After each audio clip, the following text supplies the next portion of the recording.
yang berbahagia, acara berikutnya yakni sambutan-sambutan, di mana sambutan pertama akan disampaikan oleh Ketua Umum Koperasi Konsumen Setiabudi Wanita Malang, Jawa Timur.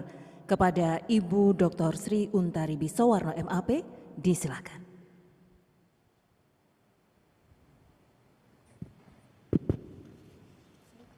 Terima kasih Ibu Yulia sebagai MC.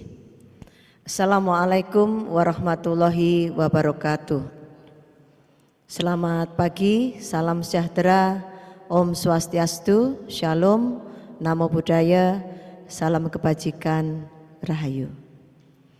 Bismillah, alhamdulillah, la haula wa la quwata illa billah. Asyhadu an la ilaha illallah wa asyhadu anna Muhammadar Rasulullah.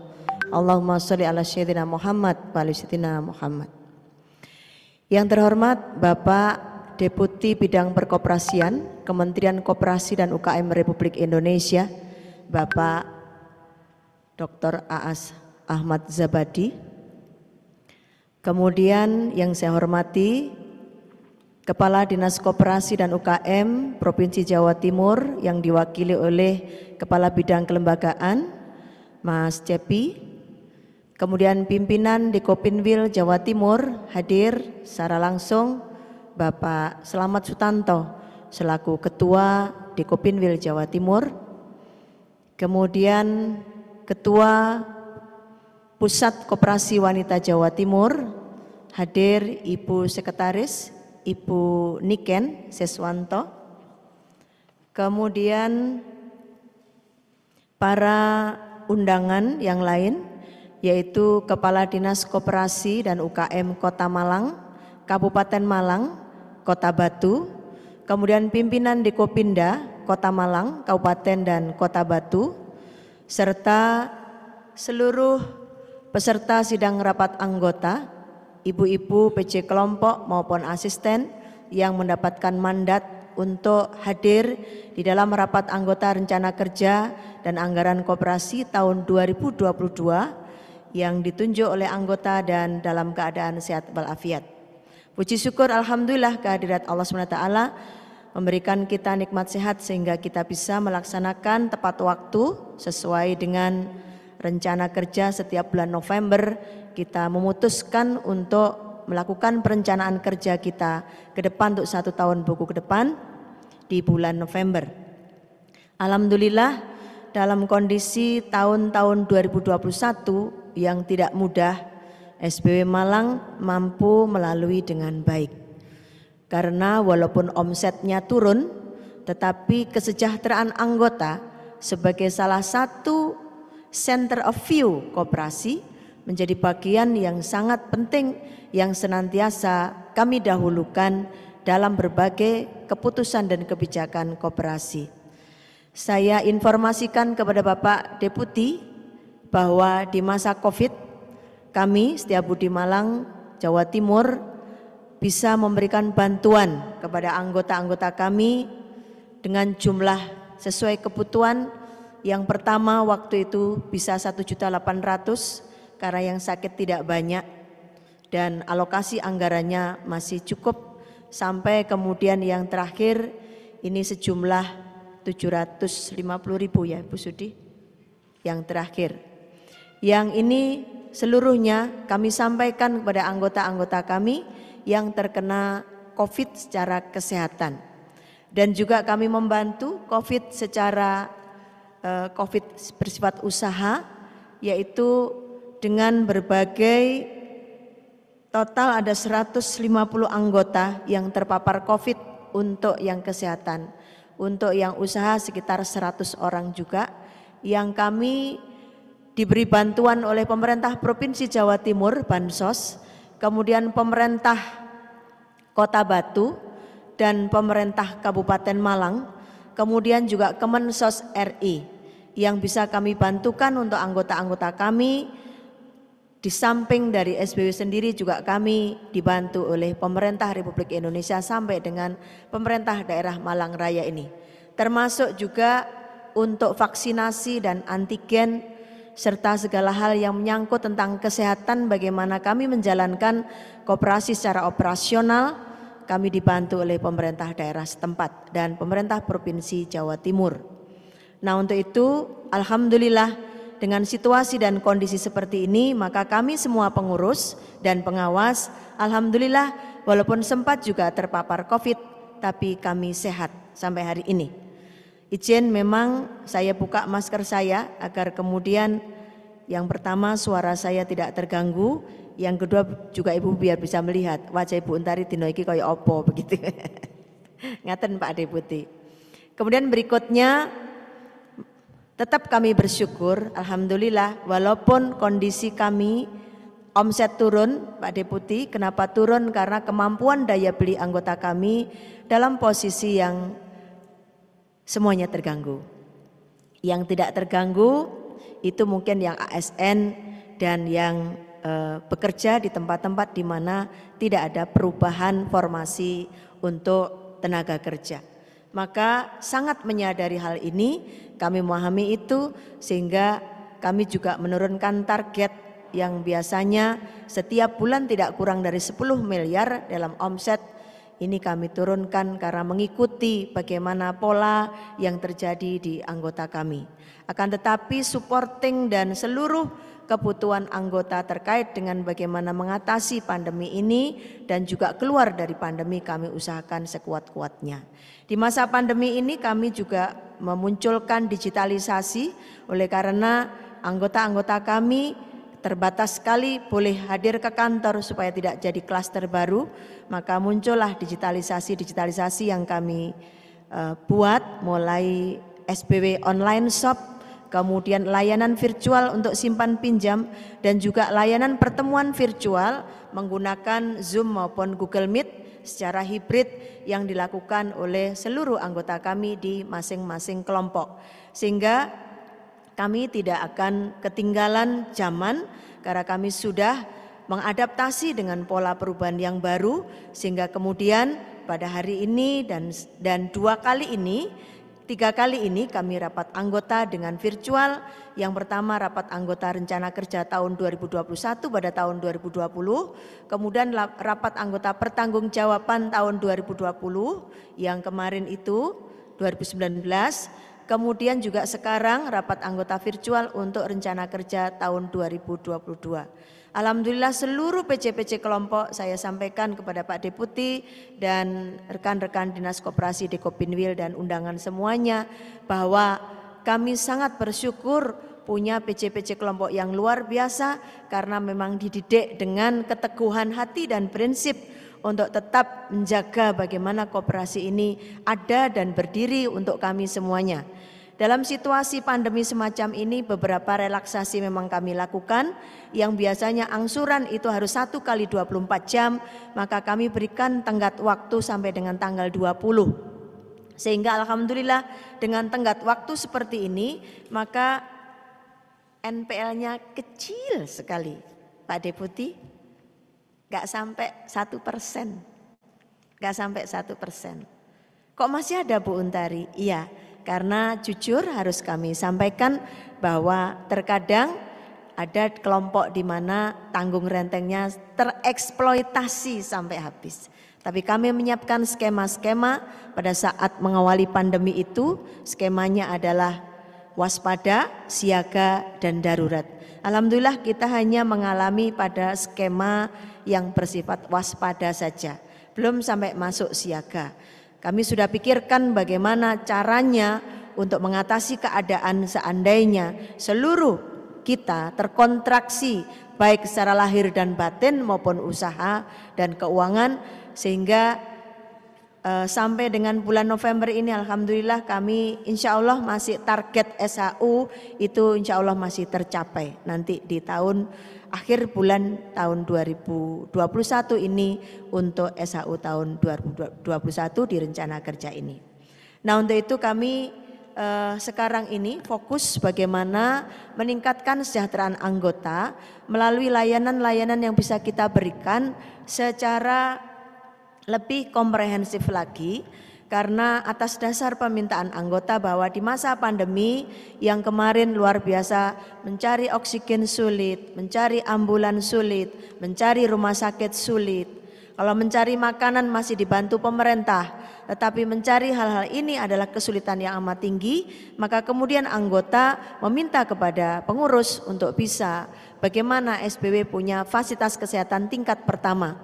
Maka ada banyak program baru Pak Deputi yang kami keluarkan pada tahun 2022 ini, antara lain adalah pendirian fasilitas kesehatan tingkat pertama yang kami gunakan rumah kami dulu di Trunojoyo, Jalan Trunojoyo, untuk kami tingkatkan sebagai fasilitas kesehatan tingkat pertama untuk layanan kepada anggota, yang di sana ada dokter umum, dokter gigi, kemudian kamar obat dan bidan, serta perawat, karena bukan kebanyakan Pak, ini semuanya perempuan tapi yang expired juga banyak. Kayak seperti saya ini udah expired ini Pak. Ya, dan semuanya ini rekan-rekan saya ini yang belum expired tinggal satu aja Pak, sebelah kiri saya itu. Sebelah kiri saya itu. Jadi kami semua ini menyadari sepenuhnya bahwa kami adalah perempuan, maka kami siapkan layanan-layanan untuk perempuan. Ini di FKTP kami. Mudah-mudahan dalam waktu dekat, insya Allah dalam ulang tahun SPW yang ke-44, kami nanti bisa canangkan memulai Gria Sehat SPW yang akan bisa dilakukan mulai Januari. Insya Allah bisa kami siapkan mulai Januari yang akan datang. Nah, kemudian juga program baru Pak Deputi dan Bapak Ibu para undangan, bahwa kami juga menyiapkan kaveling tanah untuk anggota sudah siap untuk dinikmati oleh anggota yang memang tidak bisa dinikmati sendiri-sendiri tapi pakai uang menikmatinya begitu. Tapi sudah kita siapkan berapa kaveling Bu Rini? 34 kaveling di Desa Tawang Argo, Kecamatan Karangploso, Kabupaten Malang. Alhamdulillah sudah siap. Kemudian kita juga membuka layanan baru SPW MAT di Kabupaten Pasuruan. Karena SPW ini koperasi skala provinsi, maka kita bekerja sama dengan ada 6 kelompok anggota kita di Pasuruan di dekat Pasar Wonorejo situ, dan kemudian kita dirikan toko, dan alhamdulillah insya Allah nanti pada tanggal 3 kita akan mulai ya bukaan toko di sana Pak. Dan hari ini nanti yang akan berdoa adalah seorang Gus dari Pondok Pesantren Ya Rasul Poncokusumo. Di situ kita akan membuka layanan toko juga di pondok tersebut, dan satu lagi di pondok di Tasikmadu, di mana teman-teman pondok pesantren ini punya komunitas yang banyak, akan tetapi kemudian belum bisa menyiapkan layanan toko. Maka kami siapkan, karena kami siap dengan gudang, dengan manajemen, dan dengan seluruh barang-barang yang jumlahnya sudah masuk 5.000-an item di toko kami. Sehingga kami dengan ini bisa memberikan layanan selain kepada anggota, juga kerjasama antar koperasi, yaitu kerjasama juga dengan lembaga-lembaga, di mana kalau kerjasama antar koperasi sudah kita bangun dengan banyak koperasi, diantaranya yang terus-menerus berelasi dengan kita adalah primer koperasi wanita yang ada di Malang Raya ini. Dan ada salah satu koperasi yang ngeplek kami, metodenya ngeplek itu apa ya bahasa Indonesianya, menduplikat persis kami, namanya Koperasi Gotong Royong Sejahtera yang ada di Kecamatan Ngantang. Kalau kami semuanya perempuan, nah ini campur. Jadi saya akhirnya punya lab Pak, bahwa sistem tanggung renteng itu tidak hanya katanya orang hanya untuk perempuan, tidak. Bisa untuk laki-laki dan perempuan, bapak dan ibu, karena sebenarnya sistem ini adalah sistem yang mampu menyiapkan tidak hanya salah satu jenis gender, tetapi juga seluruh gender yang ada. Dan alhamdulillah dari 0 anggota 20 pendirian, jumlah modal 1.750.000, sekarang sudah 600 orang lebih, dan asetnya sudah 1,6. Itu yang membimbing adalah SPW Malang dan LP4 Trisakti. Terima kasih pada LP4 Trisakti. Nah kemudian Bapak tadi Pak Zabati, kami di depan ada sosialisasi dari Pegadaian dan BPJS Ketenagakerjaan. Kami baru ngeh bahwa program pemerintah terkait dengan BPJS Ketenagakerjaan itu bisa diakses oleh rakyat Indonesia secara keseluruhan seperti BPJS BPJS Kesehatan, dan kemudian preminya murah, dan premi yang murah itu mampu menghasilkan kesejahteraan bagi seluruh orang-orang yang bekerja, tidak hanya di sektor publik yang bersifat publiknya services pemerintah, tetapi juga orang-orang yang bekerja secara sendiri-sendiri. Salah satu contohnya para pembantu rumah tangga, sopir-sopir angkot, mereka melijo-melijo di pasar, yang selama ini mereka berangkat bekerja dengan resiko tinggi, berangkat mengambil sayuran. Kalau di kami itu ada pasar di dekatnya Gedung Kandang situ, itu jam 2 pagi sudah buka, dan biasanya yang di Pasar Blimbing mengambil dari situ untuk dibawa berjualan di Pasar Gadang, Pasar Lawang, dan Pasar Blimbing. Nah, ini tidak ada yang melindungi mereka. Nah, maka kemudian kami setelah tahu ini, maka hari ini kami sosialisasi BPJS Ketenagakerjaan, dan alhamdulillah kami akan memberikan manfaat kecelakaan kerja, kematian, dan JHT kepada semua PJ kelompok dan asisten yang bekerja untuk SPW. Karena ibu-ibu ini bekerja untuk kepentingan kita mengkolekting angsuran, dan seluruh perangkat dan aparat SPW akan kita daftarkan ke BPJS Ketenagakerjaan, sehingga jika terjadi resiko-resiko di dalam kecelakaan kerja, koperasi tidak perlu lagi harus bingung iki duweke kondi nggih ngopeni para seluruh anggota-anggota kita maupun ibu-ibu PJ kelompok dan seluruh aparat kita. Alhamdulillah kemarin kami ditunjukkan bahwa di masa Covid kami belum sempat bekerja sama, tetapi BPJS Ketenagakerjaan ini bisa membantu orang-orang yang mendaftarkan diri sebagai peserta BPJS Ketenagakerjaan dan dapat santunan Covid sampai 42 juta. Itu kan sebenarnya besar dan luar biasa. Tapi karena namanya informasi itu tidak selalu bisa tersebar secara penuh, maka kemudian baru sebulan yang lalu lah saya mendapatkan informasi ini, sebulan 2 bulan yang lalu, dan kemudian saya sampaikan pada ibu-ibu pengurus dan pengawas, dan akhirnya kami bisa mencoba untuk menghitung anggaran, dan kami utamakan semua orang yang bekerja akan kami berikan perlindungan itu.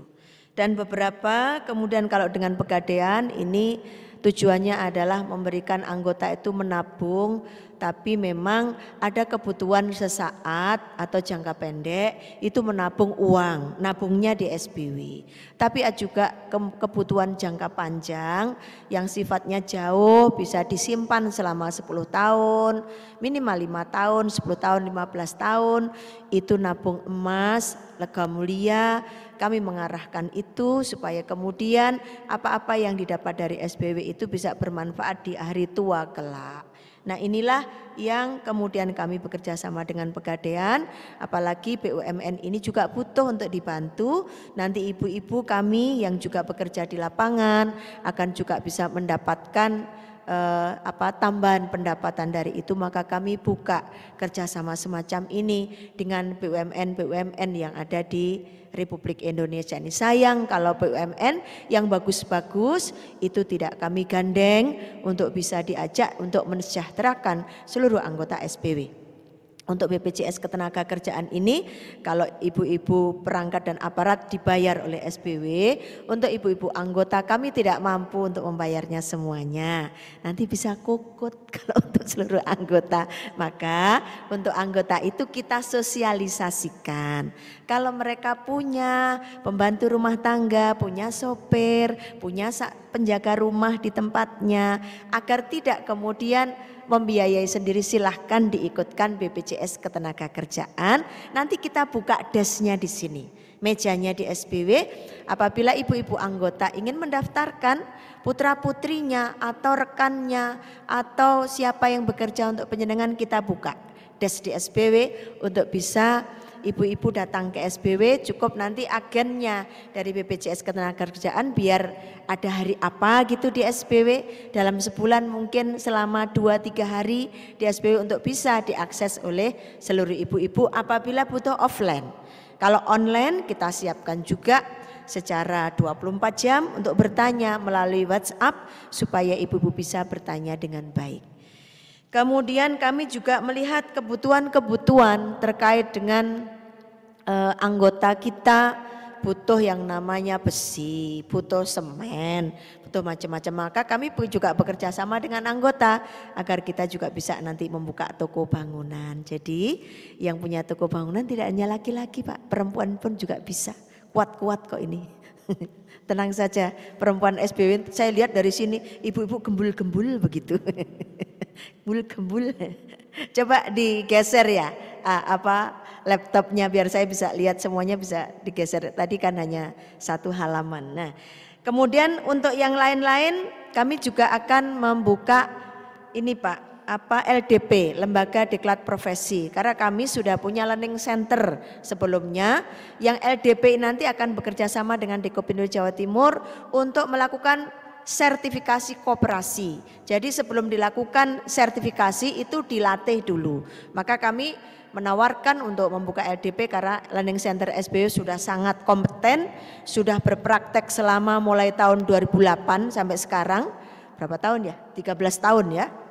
Sampai kami sudah melatih anggota angkatan ke-200, maka kami nanti secara resmi akan membuka untuk masyarakat umum namanya Lembaga Diklat Profesi. Sehingga Pak Deputi kalau ada yang pengen belajar, pengen diklat, nanti Pak Deputi bisa tawarkan LDP-nya SBW. LSP-nya itu akan dibuat oleh Dekopindu Jawa Timur. Jadi ada kerjasama mutual sekali antara koperasi primernya dengan koperasi-koperasi yang kemudian dengan Dewan Koperasi Indonesianya. Ini di Jawa Timur Dekopindu-nya kuat sekali, bagus sekali berjalannya dan kami apresiasi sekali dengan seluruh program-program yang dilaksanakan oleh rekan-rekan Dekopindu Jawa Timur. Kemudian juga kami kemarin memang masih